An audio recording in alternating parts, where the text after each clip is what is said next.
La radio de la communauté au micro d'Iloïs, invité de ce journal, Monsieur Bernard Pongui, qui est le président du mouvement démocratique de la jeunesse africaine pour le développement. Il vit au Canada, c'est un Congolais. À sa gauche, vous avez Monsieur Georges Goma. Georges Goma est un enseignant qui vit également au Canada, à Québec. Sur la gauche de l'écran, vous avez Monsieur Pierre Milika Milanga, qui n'est plus à présenter sur Congo Live 11, puisqu'il est passé plus d'une fois ici, et qui est le président US du mouvement congolais contre la dictature MCCD de Monsieur Bruno Mouélé. Salut à vous, chers amis. Bonjour. Bonjour. Alors, monsieur Goma, est-ce que vous avez des détails que vous pouvez ajouter à cette sommaire présentation, monsieur Goma? Écoutez, Georges Goma, donc habitant au Canada, congolais de Brazzaville. Je suis enseignant, comme vous l'avez dit, et puis militant par-dessus tout. Je suis au Canada depuis 5 ans. J'ai passé 4 ans en Californie, toujours en tant qu'enseignant, et j'ai passé 20 ans à Paris aussi, en tant qu'étudiant et enseignant aussi. Bon, par rapport aux activités militantes, je suis avec Bernard Pongui, ici présent, membre de la Convention des Congolais, de la diaspora des Congolais du Canada. Et en tant que tel, je suis le chargé de la communication et le porte-parole de cette entité que nous avons mise en place depuis un certain nombre de mois maintenant. Voilà ce que je peux dire sur moi. Alors, monsieur Bernard Pongui. Merci, je suis Bernard Pongui, ingénieur de formation, congolais de Brazzaville. Je suis au Canada quasiment bientôt 17 ans. Et c'est comme vous voyez, je suis président du mouvement démocratique de la jeunesse africaine pour le développement, qui est une entité qui milite pour les jeunes congolais, aussi les jeunes africains, pour leur donner le goût de s'intéresser à la démocratie, aussi à la politique en Afrique d'une manière générale. Et je suis le secrétaire général d'une entité avec M. Georges Goma de la Convention de la diaspora des Congolais du Canada. Voilà un peu ce que je pourrais dire sur ça. Alors, M. Pierre Milika Milanga, oui, pas Minanga, c'est Mimanga. Je suis Mimanga, oui, coordinateur du mouvement congolais contre la dictature, section États-Unis. Donc, comme vous avez su le dire, avec comme président Bruno Mouélé. Alors, nous allons ouvrir ce débat sur la presse congolaise de la diaspora, notamment en France, aux États-Unis, un peu partout dans le monde. Cette presse dont la prestation a tant été décriée. Monsieur Bernard Pongui, je commence par vous, pour la simple raison que vous avez été le premier à tirer sur la sonnette d'alarme. Vous avez, au cours d'une vidéo, donc dans une vidéo, démontré que cette presse était à la limite, à la solde du pouvoir de Brazzaville. Est-ce que vous pouvez revenir succinctement, nous ne vous demandons pas de citer des noms, mais essayer un peu de recentrer la chose, de nous dire exactement ce qui vous aurait poussé à dire que cette presse ne jouait pas le rôle qu'elle devrait dans cet espace politique actuel. Monsieur Bernard. Merci. Voilà. En fin de compte, nous avions remarqué, en ce qui concerne par exemple la télévision nationale congolaise, que nous appelons Télé Congo, ou la radio congolaise, la radio nationale, nous avions remarqué que ces deux chaînes sont complètement réservées à ceux qui sont liés au pouvoir en place à Brazzaville. C'est-à-dire, les membres d'opposition n'avaient pas de temps d'antenne, quasiment pas. Il y a une censure qui se fait d'une manière générale au niveau des médias au Congo-Brazzaville. Donc, l'opposition n'avait pas de droit à l'antenne. Et au niveau de la diaspora, il faut tout d'abord souligner que ces médias de la diaspora sont soutenus par la communauté congolaise de la diaspora, notamment au travers les interviews qu'ils font faire au niveau de la communauté. Et donc, c'est des Congolais qui contribuent au bon fonctionnement de ces médias.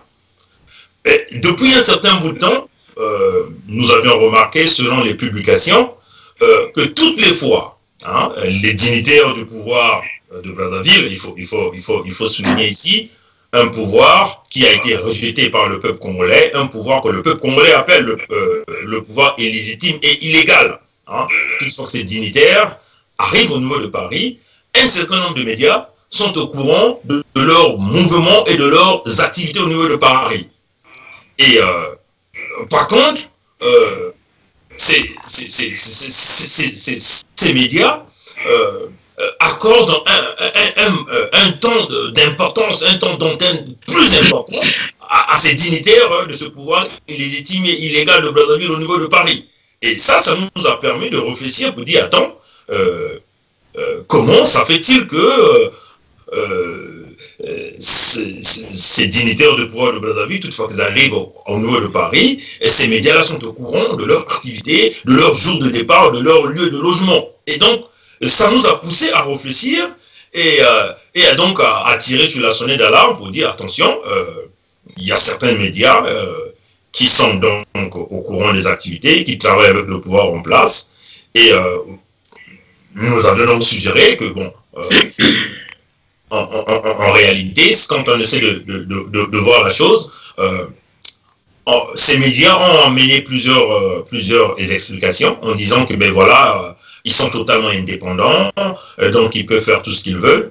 Mais nous avions donc ramené ces médias un peu à la raison en parlant de la déontologie et de l'éthique professionnelle. Hein, parce que nous savons tous que le régime de Brazzaville est un régime illégal, un régime dont le président n'a pas été élu par les Congolais. Et quand ces dignitaires arrivent au niveau de Paris, ils utilisent notamment beaucoup de sommes d'argent qu'ils mettent en jeu pour qu'ils puissent passer sur les interviews et qui sont généralement écoutés par la diaspora, puisque la plupart de ces médias sont suivis par la diaspora. Et nous sommes dit qu'il y a quand même des notions d'éthique et la déontologie professionnelle qu'il faut mettre en place. Ce n'est pas parce que quelqu'un vous apporte beaucoup de sous que vous êtes obligé d'accepter de passer votre micro à ces gens, tout en sachant que ces régimes réprimandent des familles, ont mené la répression au niveau de Congo-Brazzaville. Et donc nous avions un peu ramené les médias un peu à l'éthique, à la déontologie professionnelle. Ce n'est pas parce que vous, qu'on leur donne des moyens d'argent, et puis qu'ils puissent se permettre de donner les micros, et puis voilà, faire passer des informations que nous connaissons déjà, hein, parce que il faut souligner que ces dignitaires du Congo-Brazzaville, toutes ces informations qu'ils emmènent au niveau de Paris, ils apportent pas de nouvelles informations. Hein. Tout ce qu'ils emmènent, nous le connaissons déjà. Hein. Voilà un peu, c'était ça qui nous a poussé à sortir une vidéo, on peut dénoncer les pratiques des médias congolais de la diaspora, notamment au niveau de Paris. Voilà un peu, c'était ça. Alors, M. Georges Goma, un mot sur la question. Écoutez, un mot sur la question. La première des choses que je vais dire, quand mon frère Bernard Pongui dit « nous », je voudrais savoir de qui il s'agit, qu'est-ce qu'il met dans « nous ». Déjà, avant de commencer. Bon, il s'agit certainement de son mouvement. Mais... Ah, son mouvement, ah d'accord, ok. Parce que je suis avec Bernard à la convention, donc évidemment, j'ai eu peur que le nous là s'applique à la convention, parce que évidemment, les déclarations de Bernard Pongui, en fait, n'engagent que lui et puis son mouvement. Là, c'est clair. Bon, moi, je n'ai pas, comment je peux dire ça, j'ai suivi sur les médias sociaux, comme tout le monde, cette affaire des journalistes. Et je crois qu'à un moment ou à un autre, j'ai dû intervenir aussi par rapport aux informations qui se passaient. Bon, disons les choses clairement. Moi, je connais Sadio Morel-Kanté. Avec Sadio Morel-Kanté, j'ai eu l'occasion de l'approcher, j'ai eu l'occasion de travailler avec elle, j'ai eu l'occasion de passer des émissions de radio avec elle, aussi bien à Paris qu'ici à Québec. Elle n'est pas venue à Québec, mais j'ai une émission, Chronique d'Afrique Noire. Je crois qu'un certain nombre de personnes ont dû voir quelques éléments sur Chronique d'Afrique Noire, où j'ai des invités, et à l'occasion, j'ai eu Sadio Morel-Kanté. Alors, par par rapport à cela, je ne fais pas de jugement de valeur. Moi, je pense quand même que Bernard a bien évoqué l'éthique et la déontologie. Ça, c'est des choses très, très importantes. Très, très importantes dans ce que nous sommes en train de faire et dans ce que nous devons faire. Moi, je suis sociologue de formation et je suis bien accroché à la notion de l'administration de la preuve. Avant toute déclaration, surtout quand la déclaration est publique. Moi, je suis très réfractaire, évidemment, par rapport à la force du combat que nous menons. Très réfractaire aux traîtres. Parce que le combat que nous menons, c'est un combat qui est très, très important. Ce n'est pas un combat que nous menons pour nous-mêmes, mais c'est un combat que nous menons pour les générations futures. Donc, il faut que tout le monde puisse prendre la mesure du combat que nous sommes en train de mener. Et si autour de nous, il y a des félons, si autour de nous, il y a des traîtres, je serai parmi les premiers, n'est-ce pas, à combattre ces personnes-là. Bon, par rapport à ces journalistes-là, moi j'ai regardé, puisque Sadio Morel-Kanté doit nous entendre, enfin elle va nous entendre quand ça sera rendu public, je crois que je ne lui fais pas de cadeau, je ne lui fais pas de cadeau.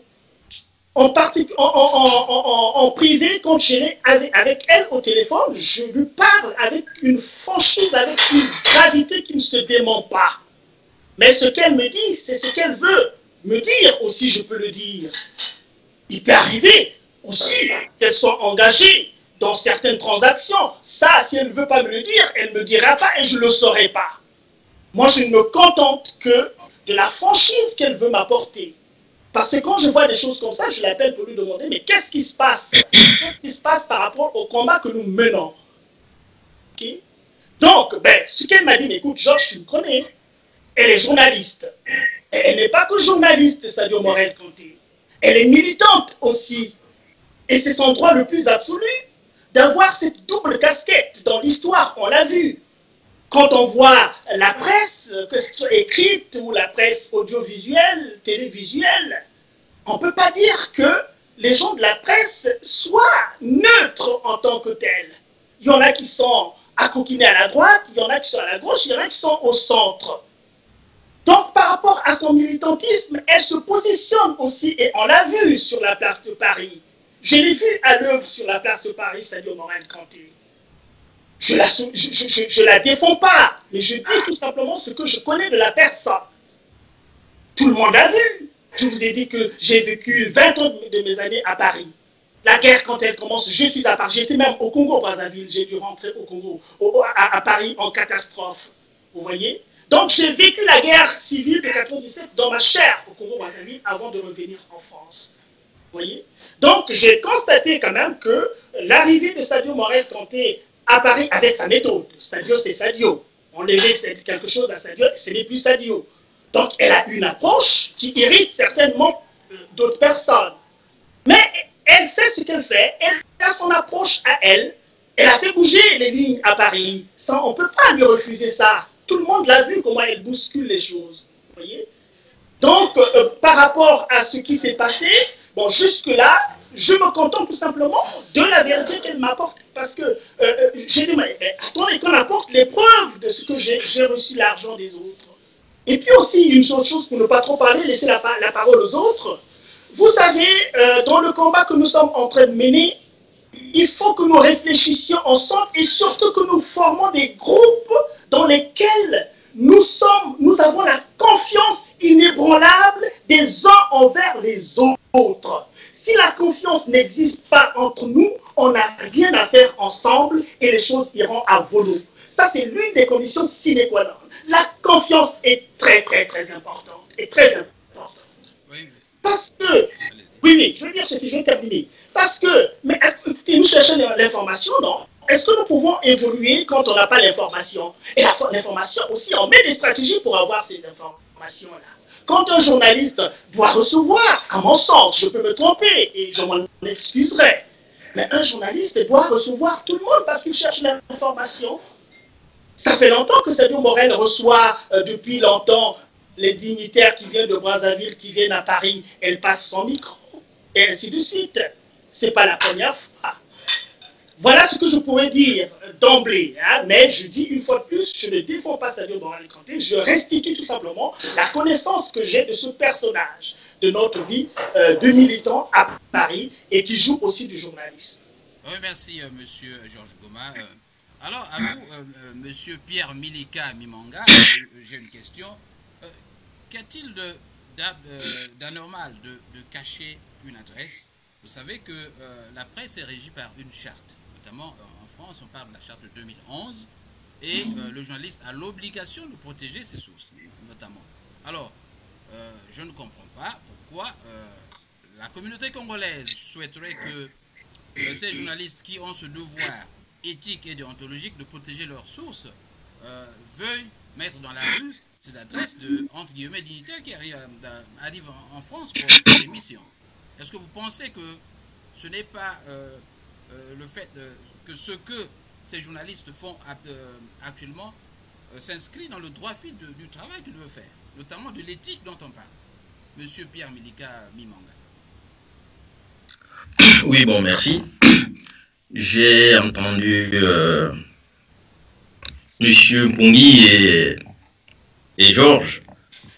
Je pense que nous sommes là pour parler du rôle qui serait celui de la presse, bon, qu'elle soit locale ou celle de la diaspora. Il ne s'agit pas d'un procès d'un journaliste, parce que j'ai comme l'impression que il y a un conflit et il y a des partis qui veulent se justifier. Ou, bon, voilà. La diaspora ne doit pas prendre en otage la presse. Hein. Celle qui se dit libre, elle doit être libre. Et dans cette liberté, les journalistes sont amenés à obtenir de l'information, que ce soit auprès de l'opposition ou auprès de la dictature. Donc pour ça, il n'y a pas d'amalgame. Hein. Les journalistes ne sont pas contrôlés, enfin du moins ceux de la diaspora, ne sont pas contrôlés par la diaspora. Ils exercent leur métier et ils doivent le faire en toute liberté. Alors le problème, c'est un peu cette cacophonie, hein, cette petite confusion de certains journalistes. Est-ce que sont-ils journalistes? Est-ce que sont-ils politiques ou sont-ils journalistes engagés? Et bon, dans ces conditions, ils doivent déterminer clairement leur statut. C'est là, je pense, que le bas blesse. Quand il y a cette confusion-là, c'est bien normal. Hein, nous traversons une période très trouble, donc la suspicion elle est de mise. Mais cela ne peut pas entamer le moral des combattants que nous sommes. Plutôt, essayons de redresser cette presse. Hein, essayer de la donner plus de moyens, plus de crédit pour peut-être mieux faire. Sinon, c'est pas aussi un travail facile. Hein? Et ils ne peuvent pas, ces journalistes, rester. Pour ceux qui sont vraiment libres, ils doivent chercher de l'information. Et c'est ça qui leur permet de vivre. Oui. Ben, je m'arrête, si vous me permettez. Hein. Oui, M. Bernard Pongui, avant que vous nous parliez. Alors pour vous, M. Bernard Pongui, vous pensez que ces journalistes devraient éviter la confusion de rôle, en quelque sorte, d'activisme et d'hommes de presse qui devaient faire l'équilibre de l'information? Ou vous ne voulez pas absolument qu'ils discutent ou traitent avec le pouvoir de place? Justement, c'est-à-dire, il y a des journalistes qui sont activistes dans le sens qu'on est beaucoup plus activiste dans le domaine sportif, on est activiste dans le domaine politique, on est activiste dans quel que soit le domaine de la vie. Hein? On devient beaucoup plus spécialiste dans les domaines. Mais ce que nous avons remarqué dans ces médias de la diaspora au niveau de Paris, il y a des médias et des journalistes qui ont déjà pris une certaine position, c'est-à-dire, ils sont soit opposés au système politique au Congo-Brazzaville, mais en même temps, on voit les mêmes journalistes tendre des micros aux dignitaires de ce même pouvoir que eux, ils sont en train de combattre au niveau de Paris. Et c'est là où est notre inquiétude. Hein, parce que si on a déjà pris une certaine position, on se dit, bon, on est journaliste de l'opposition, on doit demeurer dans cette ligne-là de l'opposition. Ou on est journaliste de pouvoir, on doit demeurer dans cette ligne de pouvoir. Mais on ne va pas chercher à faire de mixage. Parce que ce qu'il faut expliquer encore aux Congolais ici, et à tous ceux qui nous suivent, c'est que ce combat est aussi un combat médiatique. Hein. Le combat, quand on s'engage sur un terrain, par exemple, nous prenons par exemple le cas du régime dictatorial du Congo-Brazzaville. Ce régime utilise les médias de l'État comme leur moyen de communication. Donc on ne permet pas à ceux qui sont partis de l'opposition d'utiliser ces canaux d'information. Et c'est cette même idée que moi personnellement et mon groupe, Mouvement démocratique, en reprenant la question de Georges Ngoma à l'inquiétude, je ne suis pas ici comme membre de la Convention, mais comme président du Mouvement démocratique de la jeunesse africaine pour le développement. Donc, en fait, dans notre vision, nous aimerions ici que ces médias qui se sont déjà positionnés, parce que qu'on ne veuille pas, certains médias au niveau de Paris se sont positionnés comme étant ceux qui vont essayer de promouvoir l'opposition, du fait qu'ils sont muselés au Congo, donc promouvoir l'information de l'opposition, ils doivent demeurer dans leur direction, hein, parce que le combat est aussi médiatique. Donc, on ne veut pas mixer les rôles d'être activiste et journaliste en même temps. Non, ça on ne peut pas le faire. Ou on est activiste. Monsieur Bernard Pongui, apparemment, vous voulez vous approprier toute la presse, à vous. Non, c'est pas... Vous voulez donc faire ce que font les gens à Brazzaville, c'est-à-dire qu'il y a une presse du gouvernement et qui ne fait la part belle qu'au gouvernement. Et non, c'est pas une façon de s'approprier de la presse, mais c'est une façon de vouloir remettre cette presse au niveau de la diaspora sur une ligne. Hein, parce que cette même presse-là s'est déjà positionnée. Hein, la plupart des journalistes, je n'ai pas envie de citer les noms ici, que certains ont cité les noms, se sont déjà positionnés. Ils sont opposés au régime de Brazzaville, mais par contre, ils essaient de jouer le double jeu. Hein, c'est-à-dire, d'un côté, on est avec ceux de l'opposition, on retire l'information auprès de ceux de l'opposition, et quand les dignitaires de ce régime illégitime et illégal arrivent au niveau de Paris, on se met de ce côté-là, on recueille l'information, on a les informations et on vient de côté. Donc en fait, c'est ce que nous considérons comme étant le double jeu. Et voilà pourquoi nous avions évoqué cette affaire que ces médias, ils travaillent, ils représentent les services secrets du régime de Brazzaville. Voilà. Monsieur Georges Ngoma, j'ai récemment suivi une vidéo de mon jeune frère Aristide Mobébissi avec le ministre Okombi, comment on l'appelle, Salissa, je crois. Et dans cette vidéo, ce n'est pas une impression, je constate que Aristide est vraiment objectif et pose des questions actuelles sur notamment le pouvoir de Brazzaville. Qu'en dites-vous? Écoutez, ce que j'en dis là-dessus, bon, je reviens un peu. L'interaction a ceci de formidable. Un forum comme celui que nous constituons aujourd'hui, il faut qu'on réagisse aux propos des uns et des autres pour essayer d'avancer. Bon, la conception que Bernard a du métier de journaliste, bon, j'ai quand même, vous savez, la pensée critique, hein, il faut aimer la pensée critique. Moi, je suis toujours très très content, et à mes étudiants, je leur dis, je suis bien content quand un étudiant me dit, Monsieur Ngoma, je ne suis pas d'accord avec vous sur ce point. Je suis très content, il faut qu'ils me disent pourquoi est-ce qu'il n'est pas content. Ça, je leur dis tout le temps, et quand je donne et je corrige des copies, eh bien, j'accorde des points pour des étudiants qui sont critiques. Donc, je pense quand même que quand on est face à la situation du Congo-Brazzaville, et surtout les valeurs que nous défendons, alors, mon point de vue par rapport au combat, je ne peux pas me départir des principes démocratiques.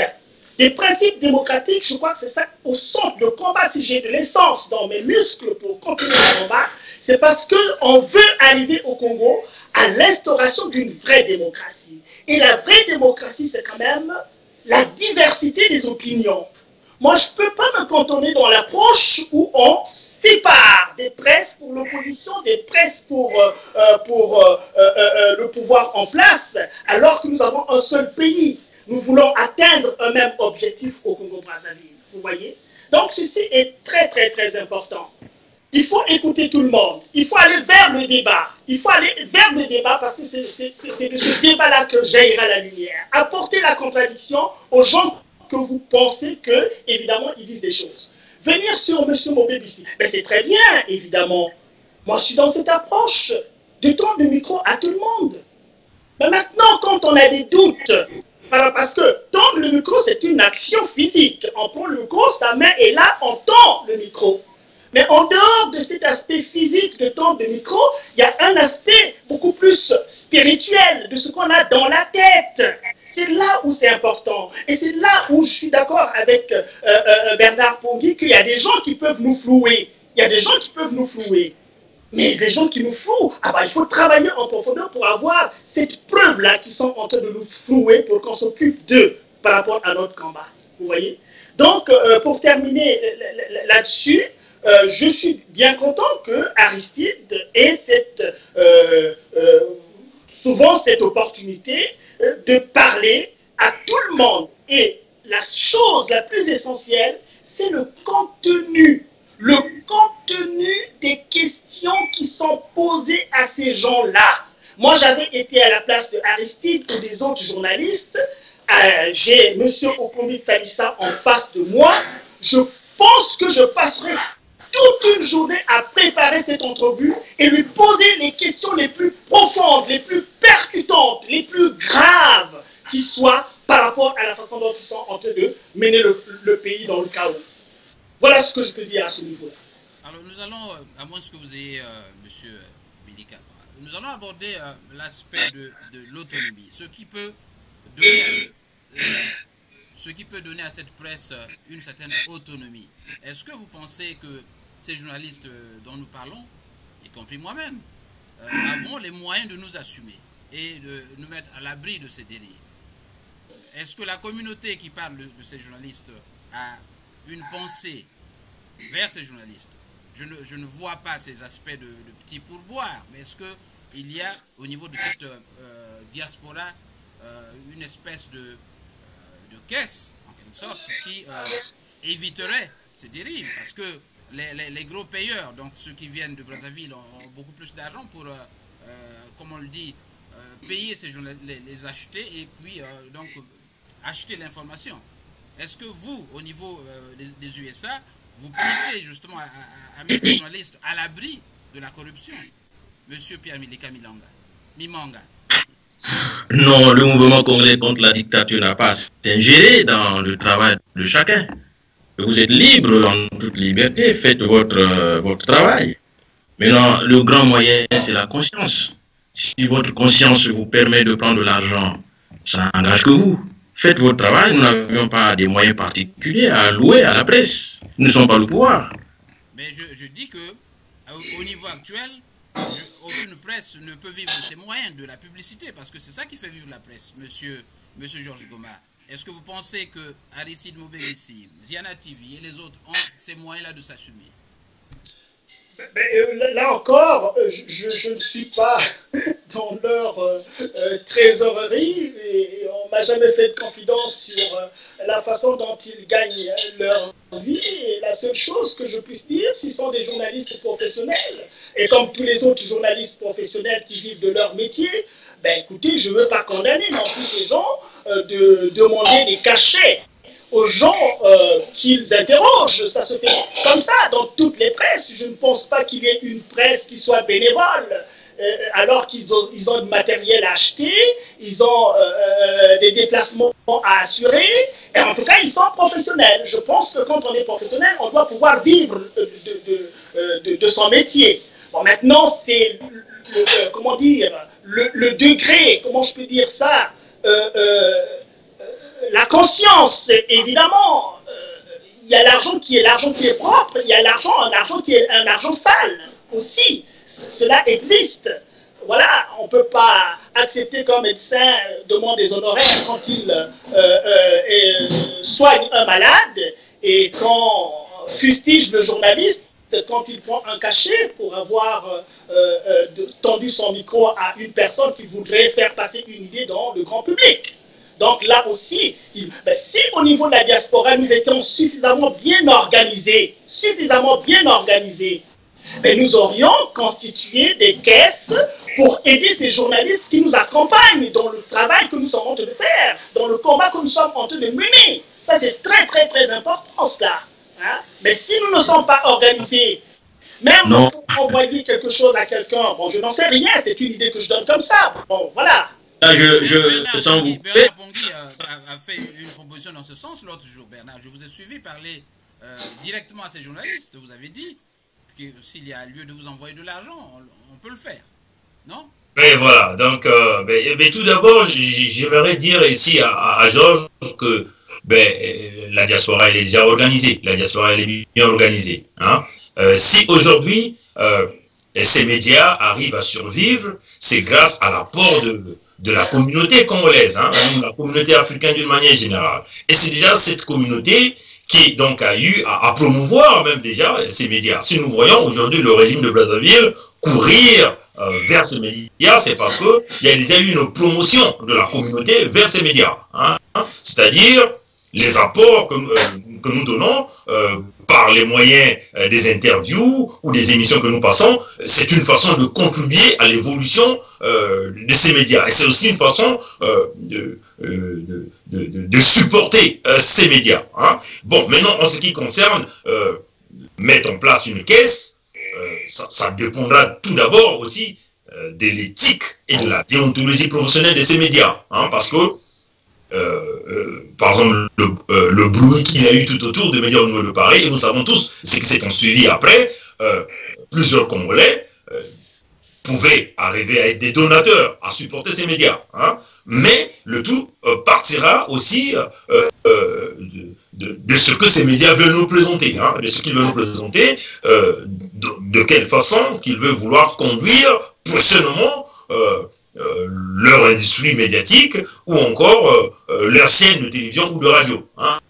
Mais néanmoins, je réitère encore que la diaspora elle est bien organisée et c'est nous qui supportons ces médias par le moyen des interviews que nous payons, par les moyens des émissions que nous passons à travers ces médias, et c'est d'ailleurs même la source première des revenus de ces médias. Donc voilà pourquoi nous rappelons à tout le monde, à ces médias, que la déontologie professionnelle, l'éthique professionnelle, c'est ça qui ferait de ces médias une force, et c'est ça qui ferait grandir ces médias en recevant le support de la part de la communauté. Mais voilà. Pongui, je rappelle que nous ne recevons aucun financement de la part des membres de la diaspora quand nous faisons ces interviews, et nous les faisons gratuitement.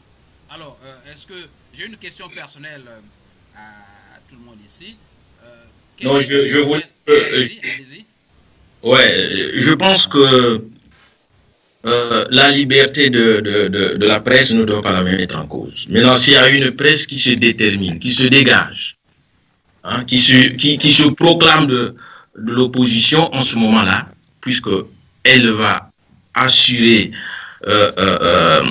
le travail de l'opposition, l'opposition interne ou externe, en ce moment, je pense que l'opposition peut voir dans quelle mesure l'assister. Mais sinon, la presse, elle... Non, mais il peut avoir, un parti politique peut avoir sa presse, peut avoir ses journalistes, peut avoir ses organes de presse. Ça peut arriver. Hein? Mais sinon, en principe, la presse, elle est libre. Maintenant, il y a des journalistes qui se confondent. C'est tout. Nous ne pouvons pas mettre en place une caisse pour les assister, c'est impossible ça. Alors, monsieur Pierre... ça sera la même chose que ce qui se passe à Brazzaville. Monsieur Pierre Mimanga, quel est le média qui vous satisfait, donc qui satisfait vos attentes à ce jour? Oh, mais je me dis que au MCCD, nous disons que vous arrivez à faire tous votre travail, hein, on ne vous reproche rien jusqu'à ce jour. On connaît les conditions qui sont les nôtres. Donc, un an en France, quel journal vous satisfait? Tous les journaux, tous les journalistes, peu importe un peu les petits conflits d'hommes, hein, qui peuvent arriver, arrivent à faire un travail de fond. Hein. Effectivement, si la dictature qui a de l'argent, qui a des télévisions, qui court derrière cette presse, ça veut dire que cette presse arrive à faire un travail de fond. Donc, non, tout le monde nous satisfait.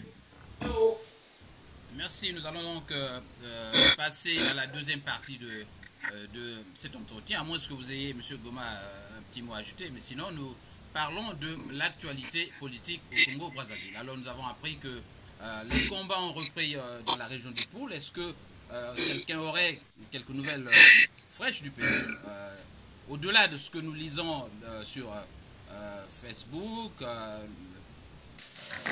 Brazza News et autres? Est-ce que vous avez des nouvelles vérifiables sur la situation sécuritaire dans le Poul? Monsieur Pongui. Bon, tout d'abord, il est assez difficile d'avoir des nouvelles fraîches qui viennent du pays. Du moment où nous savons tous que le Poul est totalement une zone quadrillée, une zone isolée. L'accès au Poul n'est pas donné à tout le monde, au moins que vous soyez militaire du pouvoir ou encore rebelle de la part du pouvoir. Hein. Donc, ça dit, ce qui se passe dans le Poul est basé sur les faits des témoignages.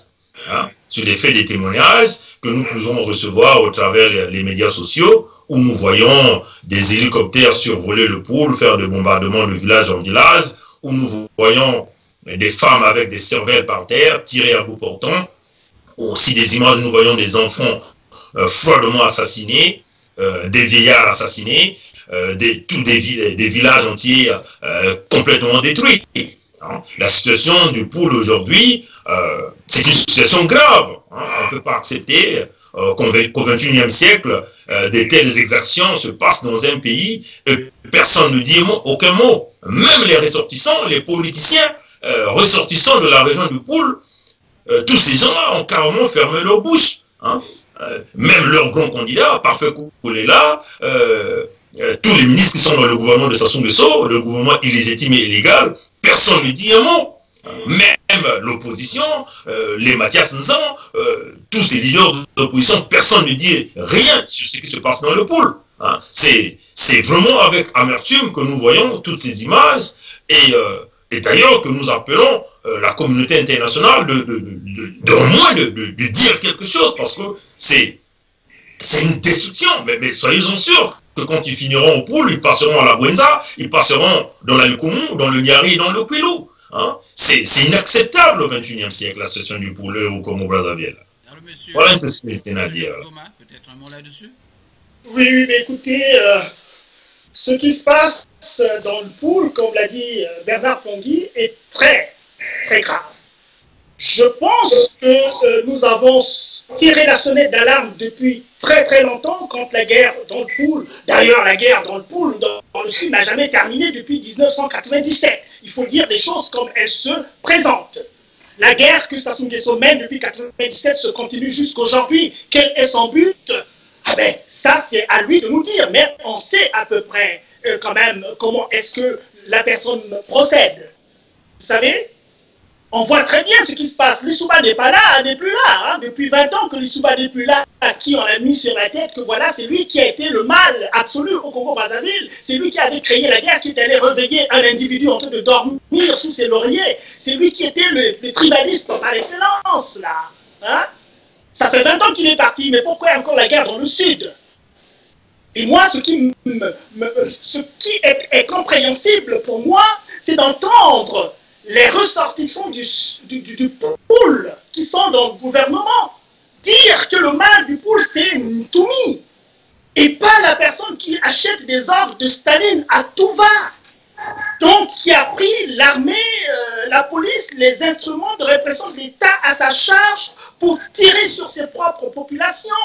C'est ça qu'il faut dire avec beaucoup de force. Sassou est en train de faire ce qu'on a condamné les Syriens ailleurs qui sont en train de tuer leur propre population parce que l'armée et les armes de l'armée, ce n'est pas pour tirer sur les populations.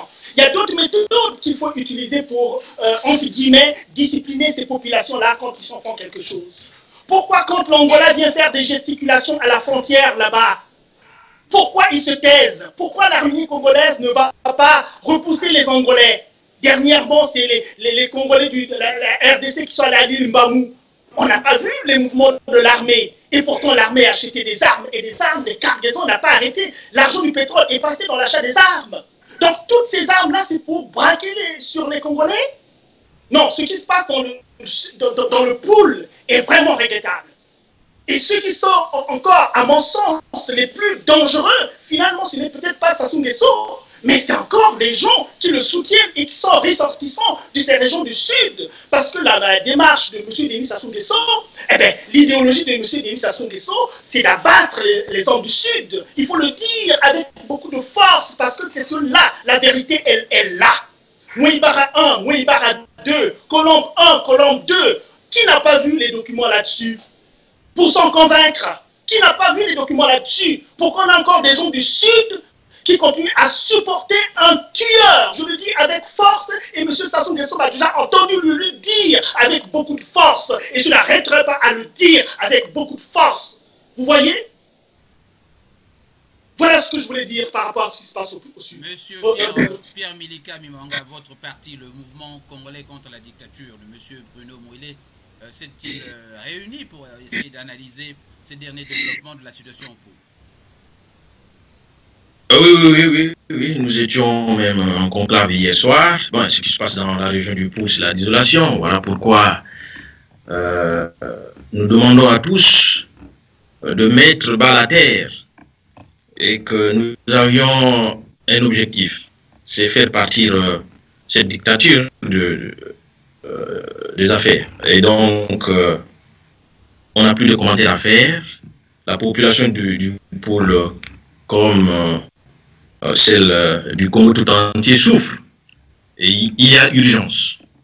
Et les acteurs politiques ont intérêt à ajuster leur discours, à aller à l'essentiel. Donc, c'est regrettable, mais que voulez-vous? Mais nous devons être beaucoup plus unis pour aller plus de l'avant. Et c'est ensemble, unis, que nous pourrions libérer notre peuple. Ce qui se passe dans le Pôle va se passer demain dans les autres régions. Il y a vraiment urgence. Voilà. Alors donc, c'est sur ces mots de M. Pierre Mimanga que nous tenons à mettre un terme à cette émission. Merci d'avoir accepté cette invitation. Je rappelle que nous avions depuis le Canada M. Georges Goma, qui est professeur d'université, sociologue, activiste, militant bien sûr. M. Bernard Pongi, qui est le président du mouvement démocratique. Est-ce que vous pouvez rappeler le nom de votre mouvement, monsieur? Mouvement démocratique de...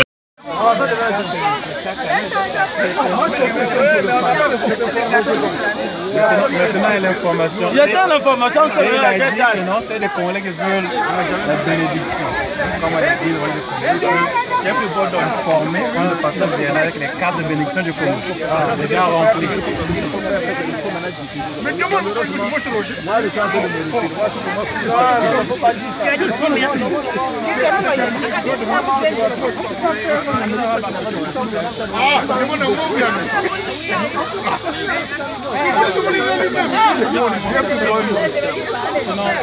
Si on me donne la base,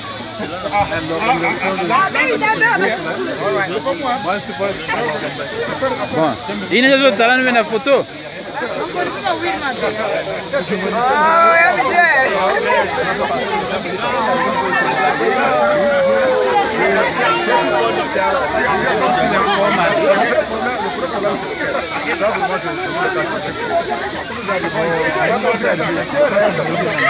Quand j'ai cherché l'église catholique, les gens m'ont dit absolument l'église catholique. Pour aller dans l'église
Ah, le grand Michel. Hein? Grand Michel de Congo, de Congo Live 11. Congo Live 11.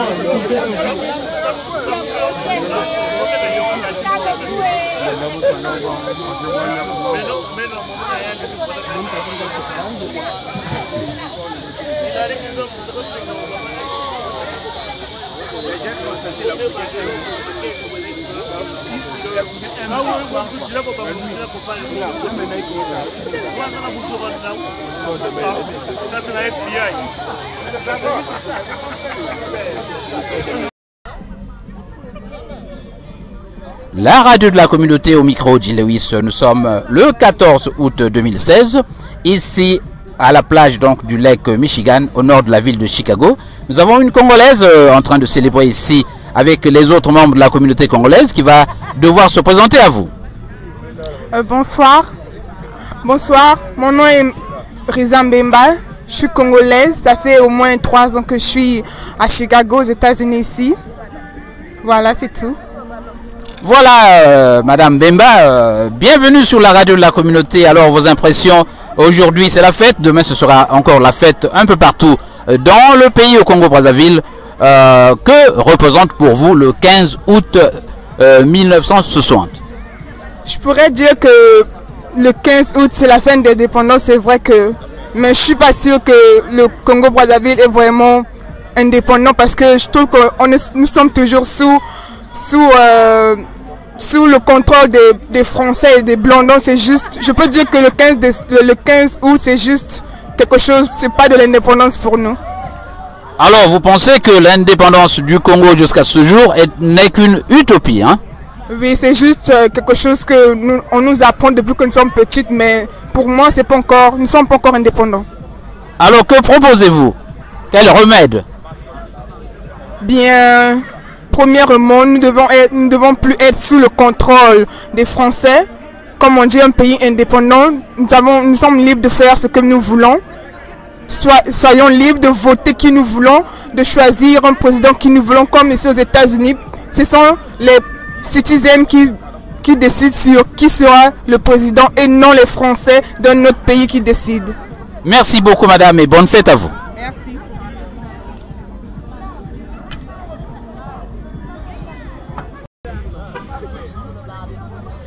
La radio de la communauté, nous continuons notre tour ici au lac Michigan, notamment sur cette plage du lac Michigan, avec notre ami Donatien Ahmed Maragna, qui est le président de l'association AMIM Congo.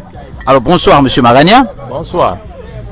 Alors monsieur Maragna, vous êtes donc ici en train de superviser, sinon d'organiser avec beaucoup de délicatesse cette fête de l'indépendance du Congo. Mais avant tout, pouvez-vous faire le distinguo entre les 13, 14, 15 août 1963 et la fête donc l'événement 15 août 1960?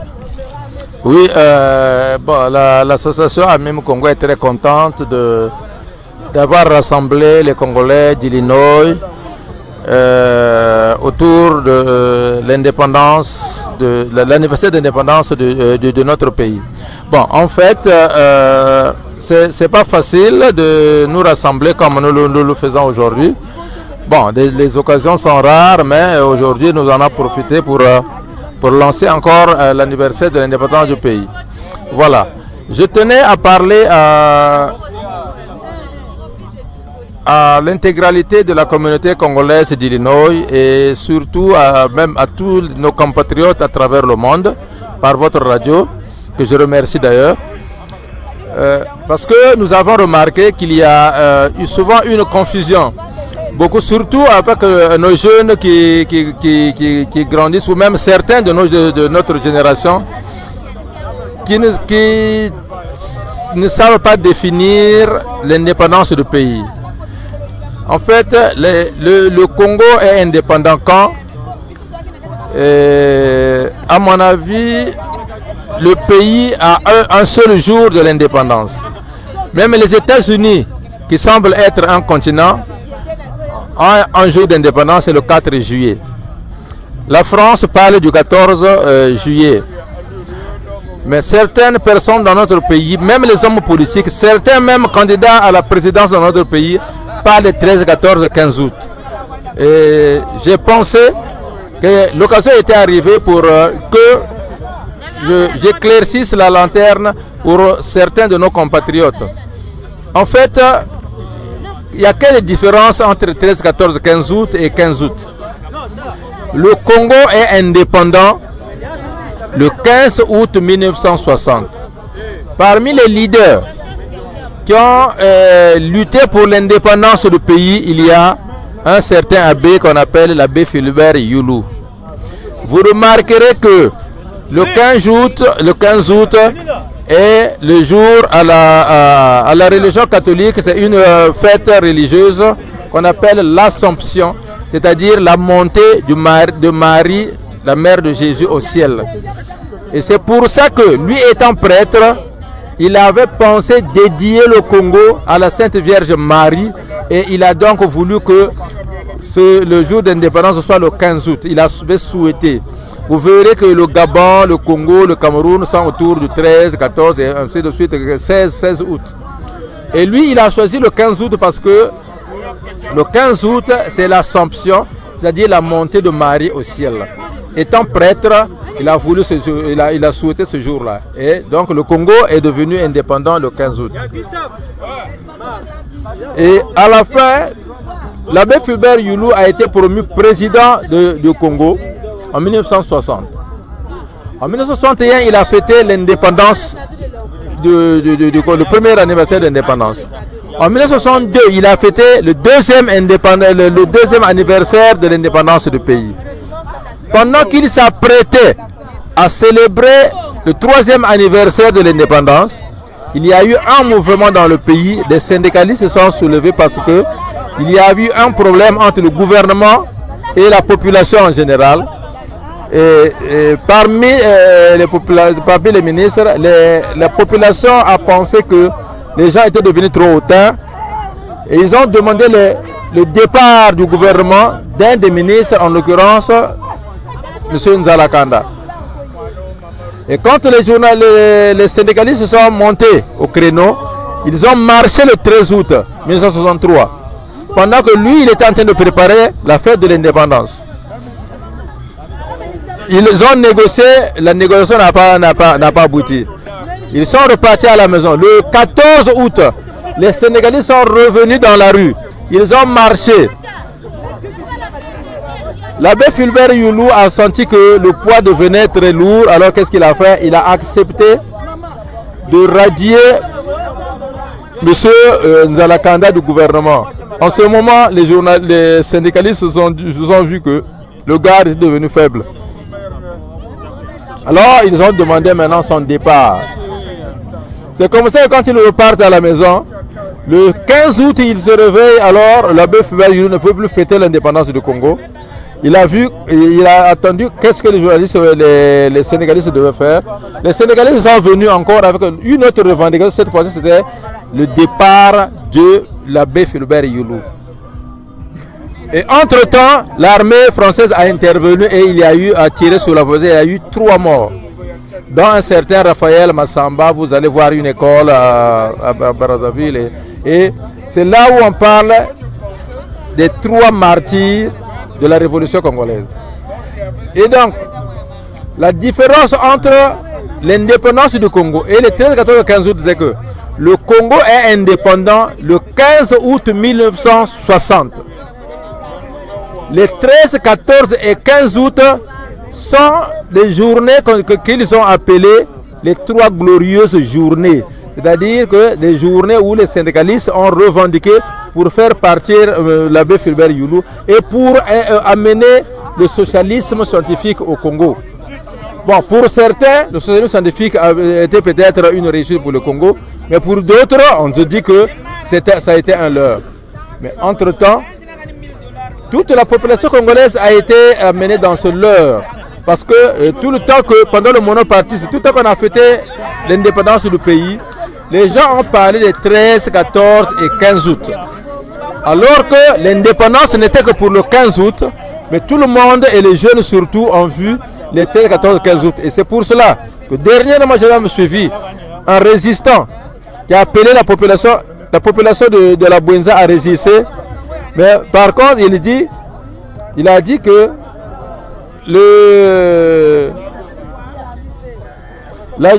l'indépendance du pays était au 13, 14 et 15 août. C'est une différence que nous devons faire. Surtout avec nos enfants, il faut leur montrer ce qu'il faut. Le Congo, je me répète donc, le Congo est indépendant le 15 août 1960 et les 13, 14 et 15 août sont les journées où les syndicalistes ont revendiqué ou ont chassé l'abbé Fulbert Youlou du pouvoir, qui c'était devenu les journées, les 3 glorieuses journées de la révolution. Voilà, je voulais juste amener cette différence-là, cet éclaircissement à la population congolaise. Je vous remercie. Oui, je ne vous laisse pas partir, monsieur Maragna. Est-ce que, en quelques 30 secondes, vous pouvez faire un bilan de cet acquis, notamment de cette indépendance du Congo? Un bilan, en 30 secondes. Bon, le bilan, certainement, je ne sais pas qu'est-ce que je peux dire. Le bilan est que nous avons divagué, nous sommes allés à gauche et à droite, on ne savait pas, à mon avis, on ne savait pas ce qu'il fallait faire. On a été indépendant le 15 août, l'abbé Fulbert Youlou a eu des accords et au 3e anniversaire de l'indépendance, il a été renversé et la révolution est venue. Nous avons vécu au rythme de la révolution congolaise, au rythme comment on appelle ça, du marxisme-léninisme. Et le parti dirige l'État et enfin c'était devenu le pouvoir, comment on appelle ça, le pouvoir au bout du fusil. Bon, qu'est-ce qu'on peut tirer comme bilan? C'est des assassinats politiques, c'est des assassinats, des exécutions sommaires, et là où nous sommes, qu'est-ce que nous pouvons dire? Est-ce que nous avons avancé? Est-ce que nous n'avons pas avancé? Cela dépendra de celui qui juge. Mais moi, à mon avis, je crois certainement que le pays a été indépendant le 15 août, mais le pays a sombré comme certains d'autres pays dans le socialisme scientifique qui pourtant pouvait être salutaire parce que nous avons vu la Libye était un peu avancée, mais bon, que voulez-vous, je ne crois pas que le pays ait avancé avec cette révolution. À mon avis, le pays n'a pas avancé et bon, voilà, c'est là où nous sommes. On a du mal à nous remettre en démocratie. Je vous remercie. Et oui, merci. C'était monsieur Donatien Ahmed Maragna qui venait avec donc la collaboration de Congo Live 11 organiser la fête de la communauté congolaise ici au Lake Michigan. Merci et bonsoir et bonne fête à vous, monsieur Maragna Donatien. Je vous remercie.